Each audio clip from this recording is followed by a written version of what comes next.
Shalom, selamat pagi, salam sehat, salam sejahtera. Apa kabar Bapak Ibu yang dikasihi Tuhan?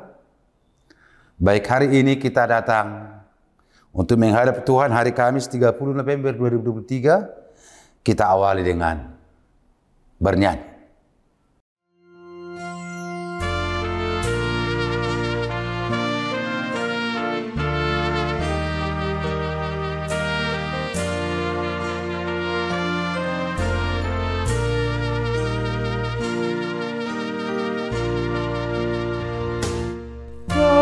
Yesus bandung aku ai bana pasona ponau ikon sai tokang tiur lakatu molora pon Yesus iaulau molora pon Yesus iaulau.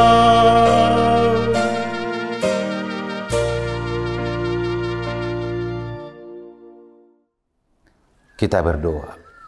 Kasih karunia dan damai sejahtera dari Allah Bapa dan Yesus Kristus menyertai saudara sekalian.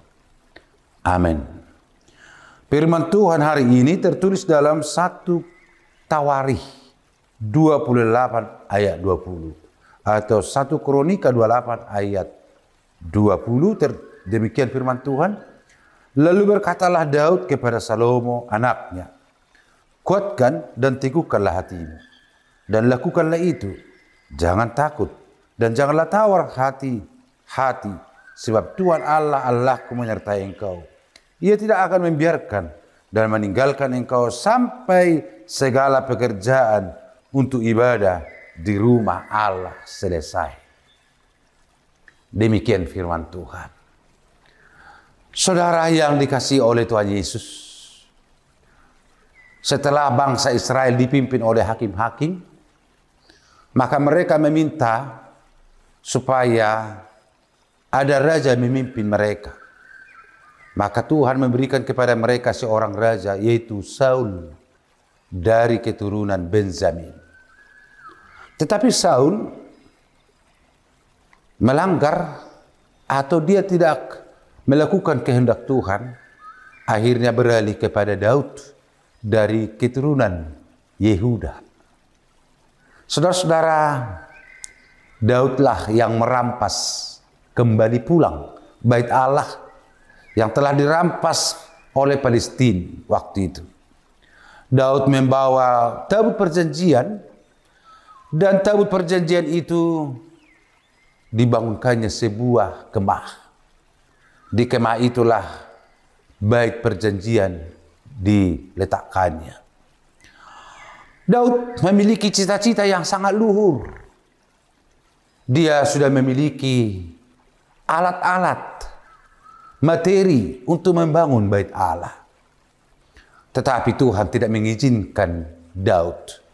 Dan justru Tuhan berkata, engkau tidak saya perkenankan membangun bait rumahku. Tetapi engkau akan melalui keturunanmu, melalui kejayaan dari keturunanmu anakmu, aku akan mengizinkan membangun rumahku.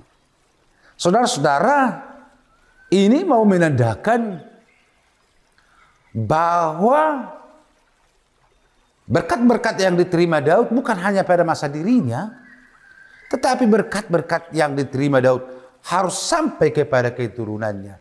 Dan dari keturunannya lah, yakni Salomo, yang diizinkan Tuhan membangun baitnya yang megah di Yerusalem.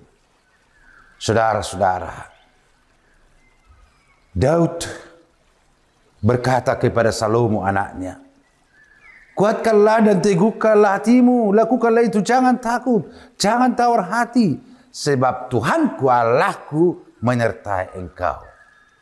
Artinya saudara-saudara, misi membangun bait Allah bukanlah sesuatu yang gampang. Membangun bait Allah itu bukanlah sesuatu pekerjaan yang mudah. Sedangkan membangun rumah kita adalah begitu sulitnya Bapak Ibu. Apalagi membangun rumah Allah. Maka jangan pernah tawar hati kalau namanya membangun bait Allah. Jangan pernah setengah hati atau jangan pernah bermain-main di bait Allah. Karena apa? Namanya juga adalah rumah Allah.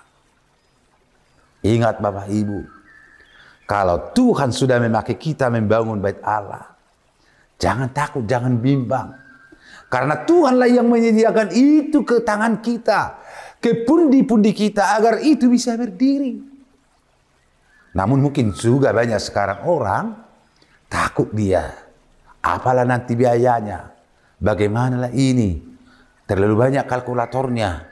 Padahal dia tidak tahu rumah yang dia bangun adalah rumah pemilik segalanya. Untuk itu saudara-saudara perlu keyakinan, keteguhan di dalam melayani Tuhan. Jangan pernah takut, jangan pernah khawatir. Apalagi kita semua pelayan-pelayan Tuhan. Baik sebagai pendeta, sebagai sintua, pelayan non pertohonan, semua jemaat yang aktif dalam pelayanan, dan apapun itu, banyak orang berkata, apakah dengan aktifnya kita ke gereja, dengan aktifnya kita di dalam pelayani, semuanya sia-sia? Saudara-saudara, tidak ada yang sia-sia. 1 Korintus 15 ayat 58 dikatakan, sebab jerih payahmu dalam pelayananmu tidak pernah sia-sia. Tuhan akan menolong kita dalam segala pekerjaan kita. Tetap semangat, tunjukkan pelayanan, tunjukkan ibadahmu, tunjukkan keikutsertaanmu dipakai Tuhan. Amin. Kita berdoa. Terima kasih Tuhan atas firman-Mu yang menyapa kami, menguatkan kami. Berkatilah kami seluruh jemaat-Mu Tuhan. Terpujilah nama Tuhan. Agar kami menjadi sebuah gereja yang kokoh. Membangun gereja secara fisik dan membangun gereja secara yang tidak kelihatan. Terpujilah nama Tuhan. Amin. Terima kasih Bapak Ibu. Tuhan memberkati. Kami ucapkan Horas Shalom.